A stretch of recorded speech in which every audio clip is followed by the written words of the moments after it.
ഹബീബായ റസൂലുള്ളാഹി സ്വല്ലല്ലാഹു അലൈഹി വസല്ലം തങ്ങളുടെ സുന്നത്തിന്റെ വഴി ഏതോ ആ വഴിയിൽ നിന്ന് മനുഷ്യനെ പിശാച് അകറ്റിക്കൊണ്ടുപോകും. ഹബീബിന്റെ ശരീഅത്തിൽ നിന്ന്, ശിർഅത്തിൽ നിന്ന്, മിൻഹാജിൽ നിന്ന് മനുഷ്യനെ പിശാച് ഇങ്ങനെ അകറ്റിക്കൊണ്ടുപോകും. മെല്ലെ മെല്ലെ മക്കളെ നിസ്കരിക്കാണ്ടാവും. അതാണ് വിഷയം. അപ്പൊ ജുമുഅക്ക് ചെറിയൊരു ബ്രേക്ക് ഉണ്ടല്ലോ, പക്ഷെ ജുമുഅ നിസ്കരിക്കാൻ പറ്റും. ളുഹർ നിസ്കരിക്കാൻ സമയമുണ്ടല്ലോ, പക്ഷെ ളുഹർ നിസ്കരിക്കാൻ പറ്റുന്നില്ല. ക്യാമ്പസുകളിൽ ഒതുകൊടുത്ത് എങ്ങനെങ്കിലും ഖിബിലാക്ക് തിരിഞ്ഞ് ഏതെങ്കിലും ഒരു മൂലയിലിരുന്ന് നിസ്കരിക്കാൻ നോക്കുമ്പോൾ അതും മക്കൾ പറയും അതിന് വീട്ടിൽ ചെന്നിട്ടാക്കാം. വീട്ടിലെത്തുമ്പോൾ അസറും കൂടെ ഉണ്ടാവും. അപ്പോൾ ളുഹർ ഖളാ ആയിട്ടുണ്ടാവും. ആ ഖളാഇന്റെ കൂടെ അസർ നിസ്കരിക്കാൻ നോക്കും, ഒന്നും മതിയല്ലോ എന്ന് വിചാരിക്കും. അപ്പോൾ ളുഹർ അങ്ങ് ഡ്രോപ്പായി പോകും. മെല്ലെ മെല്ലെ ളുഹർ ടൈം ടേബിളിൽ നിന്ന് ഇല്ലാതെയാകും.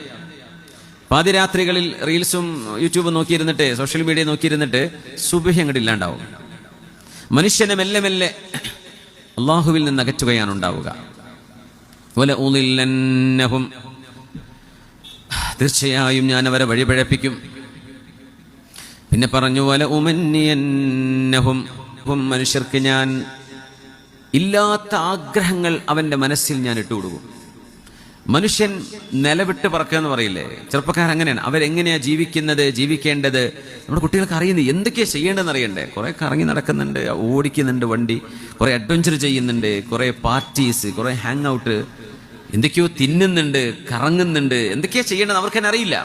അല്ല ഉമന്നിയന്നഹും, മരണമുണ്ട്, അവസാനമുണ്ട് എന്നൊരു തോന്നലേ ഈ മക്കളുടെ മനസ്സിലേക്ക് വരാത്ത വിധം പിശാചവർക്ക് ഒന്ന് കഴിഞ്ഞാൽ ഒന്ന്, ആഗ്രഹങ്ങൾ കഴിഞ്ഞാൽ മറ്റൊന്ന്, അനന്തമായ ആഗ്രഹങ്ങൾ, അൺലിമിറ്റഡ് ഹോപ്സ് മനുഷ്യന് ഞാൻ കൊടുക്കും. ഇത് പിശാച് പറഞ്ഞതാ.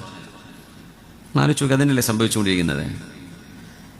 മക്കൾക്ക് നില കിട്ടുന്നില്ല എന്ന് പറയാം. എവിടെയാ നിൽക്കേണ്ടത്, എൻ്റെ ഒരു ലിമിറ്റ് എന്താണ്?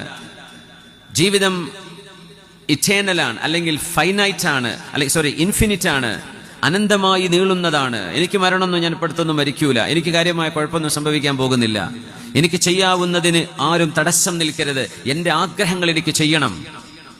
ആഗ്രഹങ്ങൾ മതമായി മാറുന്ന സമയം നോക്കണം. പടച്ചവന്റെ നിയമമോ ശരീഅത്തോ അല്ല, എൻ്റെ ആഗ്രഹം എനിക്ക് നടത്തണം. അത് പ്രേമിക്കുന്നവൻ അങ്ങനെ, കള്ളുടിക്കുന്നവൻ അങ്ങനെ, ഡ്രഗ് അടിക്കുന്നവൻ അങ്ങനെ, കറങ്ങി നടക്കുന്നവൻ അങ്ങനെ, പഠിക്കാതെ നടക്കുന്നവൻ അങ്ങനെ. എൻ്റെ ആഗ്രഹം അങ്ങനെയാ. അത് ആൺകുട്ടിയും പെൺകുട്ടിയും എൻ്റെ ഇഷ്ടമാണ് എൻ്റെ മതം എന്ന് പറയുന്ന വിധം. അതാണ് ഉമന്നിയന്നഹും. അനന്തമായ ആഗ്രഹങ്ങളുടെ ചുരുളുകൾ അഴിച്ചുകൊണ്ട് അല്ലാഹുവിൻ്റെ അടിമകളായി ജീവിക്കേണ്ട ഈ മനുഷ്യരെ അനന്തമായ അലക്ഷ്യമായ സ്വപ്നങ്ങളിലേക്ക് ഞാൻ കൊണ്ടുപോകും.